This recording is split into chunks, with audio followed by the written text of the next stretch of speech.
আলাইকুম। আজকে আমরা ঘুড়ি উড়াবো, কিন্তু এটা তো আসলে ঘুড়ি নয়, এটি হলো একটি ঈগল পাখি।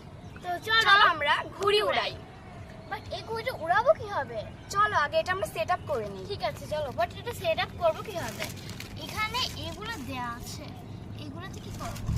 এটা এইভাবে এখানে লাগাতে হবে। বাট লাগানোর পজিশনটা কি? এটা না,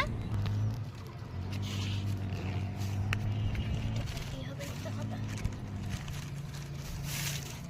আর এটাই পাশে লাগে।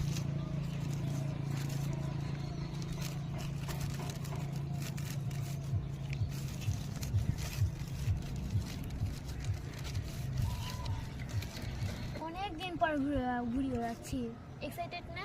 হ্যাঁ, আমি অনেক এক্সাইটেড। আমিও।